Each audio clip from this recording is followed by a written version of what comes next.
Əbadəllah, usikum və nəfsi bitəqvallah.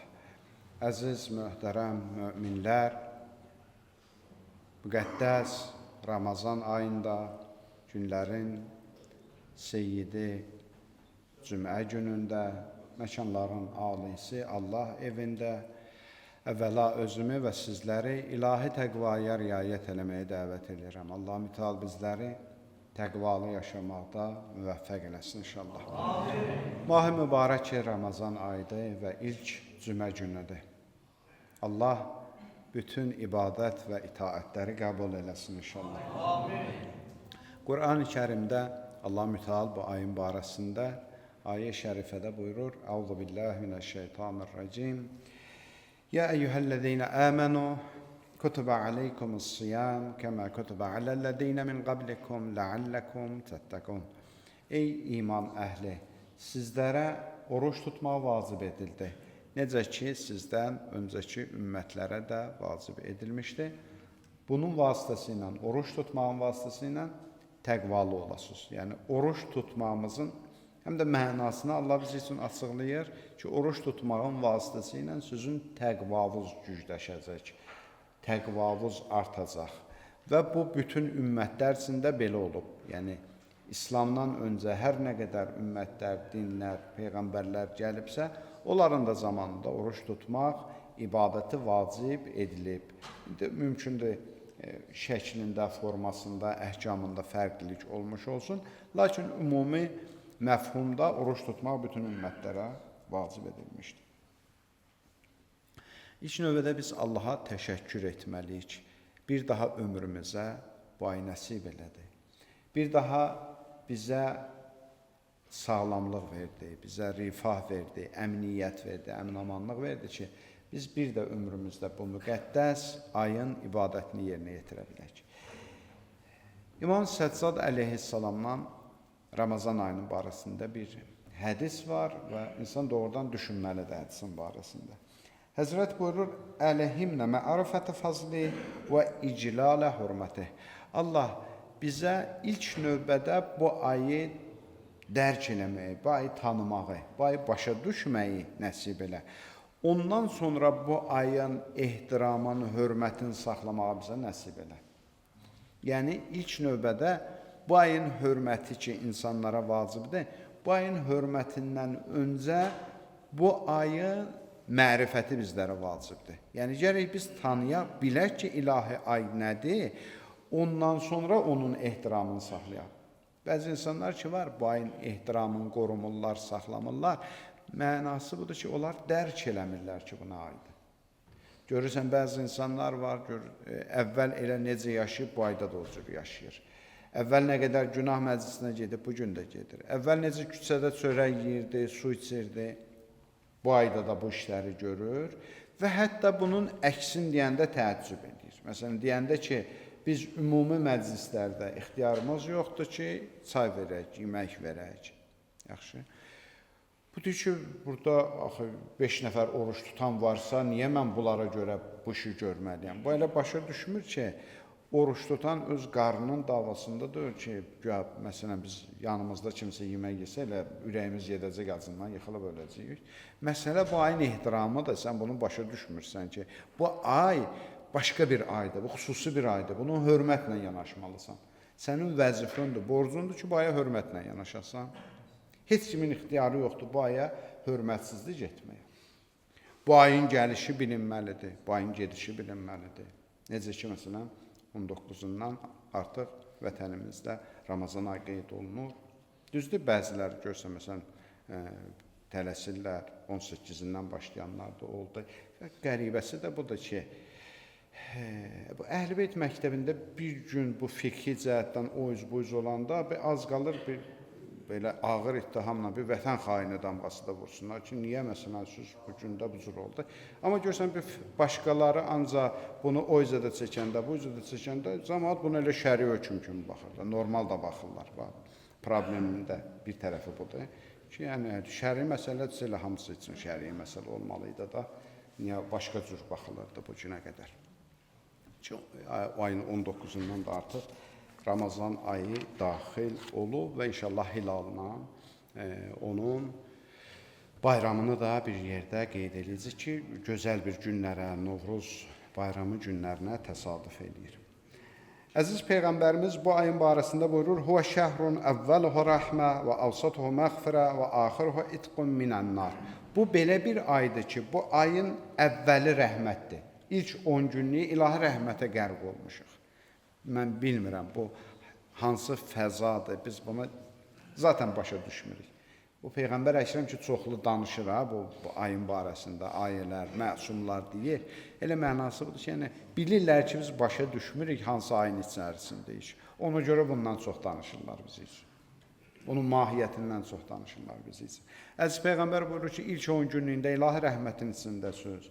Ortası, yəni orta 10 günlüyü ilahi məğfirətdir. Allah bəndələrini bağışlayır. Və son 10 günlüyü İtqun minənnar, cəhənnəm ateşindən xilasdır. Yəni Allah bu ayda bütün bəndələrini bağışlayır. Heç kimə də təəccüblü gəlməsin. Bəzən bu cür hədisləri biz deyirik. Allah bağışlayır, Allah sonsuz bağışlayır. Bu ayda xüsusi bağışlayır bəndələrini. Yetər ki, bəndə bu ayın hörmətini saxlayıb, bu ayın ibadətlərini yerinə yetirsin. Allah bağışlayacam deyir də. Əziz Peyğəmbərimizin Şabaniyyə xutbəsini oxuyurduq. Orada bir cümlə keçirdi. Duaytum fihi ila ziyafətillah. Sözü bu ayda Allah qonaq çağırıb. Allah qonaq çağırmağı bizim qonaqlıq təşkil eləməyimiz kimi deyil. Biz qonaq çağıranda yerimiz də məhduddur, hazırlıqlarımız da məhduddur. Kim qonaq çağırırsa, lap ən varlı adam olsun. Hər kim olur olsun. Onun da bir məhdud imkanları var da qonaqlıq üçün. Allah deyir ki, ya eyyuhən nas, ey insanlar, bütün insanlara aiddir. Mən müsəlmanları yox, bütün insanları çağırmışam. Duaytu fikum ila ziyafətillah. İlahi qonaqlığa su dəvət eləmişəm. Bu qonaqlıqda kim özünə yer tapa bilməsə bədbəxtdir. Yəni elə bir süfrə açılıb ki, bütün bəşər əhli orada otura bilərdi. Amma kim otura bilmirsə günah özündədir. Özünə yer tapa bilmirsə günah özündədir. Və Allah deyir ki, mənim bu ziyafətimdə oturanlara mənim hədiyyələrim olacaq, mənim ehsanlarım, lütflərim olacaq. Biri də bunu bağışlayacaq. Gəlir ki, yox bu. Bilirsiniz, belə qəribə içimizdə bir demagog ruhiyyə var. Qəribədir bu. Bağışlayan Allahdır. Mənim də günahlarım Allahın qarşısındaydı da. Allah da bağışlamaq istəyir. Biz bəzən narahat oluruq ki, necə olacaq? Allah bunu bağışlayacaq. Rahat ola bilmirik, razılaşa bilmirik Allahın bağışlamaq sifəti ilə. Bəli, Allah bağışlayacaq. Allah Ramazan ayında bəndəçilik eləmək istəyən, peşman olan, özünü qınayan bütün bəndələrini bağışlayacaq. Hamısını bağışlayacaq, istisnasız bağışlayacaq. Da Allahın rəhməti bu cür olur da. Allah belə bir ziyafət təşkil edib, belə bir süfrə açıb. Deyir, mən bağışlamaq istəyirəm də bəndələrimi. İstəmirəm qalaq-qalaq günahları yığılsın, qalsın. Allah belə Allahdır, mərhəmətli Allahdır. Və Ramazan ayı fürsətlər ayıdır əslində. Ramazan ayı ibadət ilimizin başlanğıcıdır. İbadət ilimizin başlanğıcıdır. Məsələn, Mühərrəm ayı Hicri qəməri təqvimindən başlanğıcıdır. Yanvar ayı miladi təqvimindən başlanğıcıdır.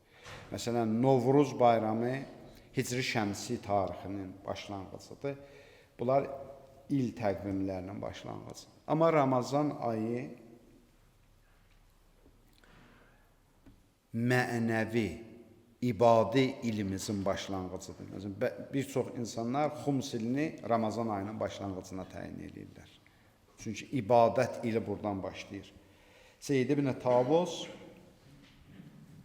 bunun barəsində yazır və mərhum Mirzə Cavad ağa Məliki Təbrizi bunun barəsində xüsusi qeydlər eləyir ki, Ramazan ayından çox müğayət olun. Çox müğayət olun. Bütün həyatımızı dəyişə biləcək, bütün mənəviyyatımızı, ruhiyyəmizi dəyişə biləcək bir aydır və mən ümumi hədislərdən, yəni xüsusi bir hədis yoxdur bu mövzu barəsində ki, inşallah nəsib olsun bu müqəddimədə başlayaq. bir müqəddimə olaraq hədislərdən, ayələrdən ümumi çıxarış edirəm ki, Ramazan ayı fürsət ayıdır və hansı fürsətləri bizə verir, o fürsətləri dəyərləndirməliyik. Təqribən bir 8 fürsətdir mən qeyd eləmişəm, yazmışam. İnşallah nəsib olacaq ki, tədricən cümə məclislərində, sonraki məclislərdə bunların barəsində danışaq. Onlardan biri insanın öz təqvasını gücləndirməsi və özü üçün qərarlar tutmasıdır. Öz həyatında bir proqram qurmasıdır. Ən böyük fürsət budur ki, insan öz iradəsi ilə məşğul olsun. Cəmiyyətimizin ən böyük bəlası nədir? Cəmiyyətimizin ən böyük bəlası iradə çatışmamazlığıdır. Bütün insanların etirafı bu yöndədir. Deyir, bacarmıram, özümdən bacarmıram. Eləyə bilmirəm, günah eləməyim. Filan asıllıqdan qurtara bilmirəm. Telefondan qurtara bilmirəm. Boş vaxt keçirtməkdən qurtara bilmirəm. Özümü ciddi şəkildə toplaya bilmirəm. Qəza namazlarım qalıb qalaq-qalaq. İbadətimə vaxt ayıra bilmirəm, amma hər şeyə vaxt ayıra bilirəm. Bir boşluq yaranıb bütün insanlarda və bu boşluğu düzəltmək üçün Ramazan ayı xüsusi bir fürsət ayıdır. Allah bizi bizə tanıtdırır bu ayda. Deyir ki, siz halallardan Allaha görə durmağı bacaran insanlarsınız. Axşam əzanı verilənə qədər hamısı səbirsizliklə gözləyir, amma heç kim əlini heç nə uzatmır. Yəni Allah bizə özümüzü tanıtdırır və bir də qiyamətdə sanki bunu bizim üzümüzə vuracaqlar. Qiyamətdə mən Allaha desəm ki, Allah, mən filan günahdan çəkinməyi bacarmırdım. Allah deyəcək ki, bax, yalan danışırdın. Bu sənin nami əmalında bir ay Ramazan ayı var. Ramazan ayında sən halallardan, sənə icazəli olan şeylərdən çəkinə bilirdin.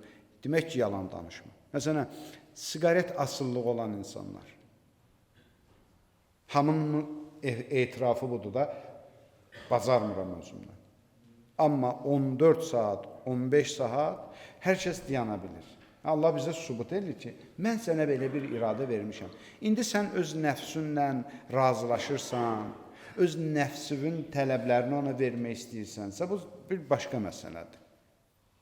Dahi onda günahı Allahın boynuna yıxma ki, Allah məni bu cür zəif yaradıb. Yox, Allah səni zəif yaratmayıb, Allah sənə iradə verib və iradəni də bizə bir ay Ramazan ayında sübut eləyir. Sadəcə biz bundan əlbəttə istifadə etməliyik. Ona görə Ramazan ayında xüsusi özümüz üçün bir iradə tərbiyəsi, öz proqramımızın tərtib olunması üçün xüsusi bir ay bilməliyik. İnşallah bu mövzunu davam elətdirərik ki, vaxtımız artıq ona yetmir. Allah hamd edək İzzət Cəlalına. Allah mütəala bizləri bu ayın feyzindən binəsib etməsin inşallah.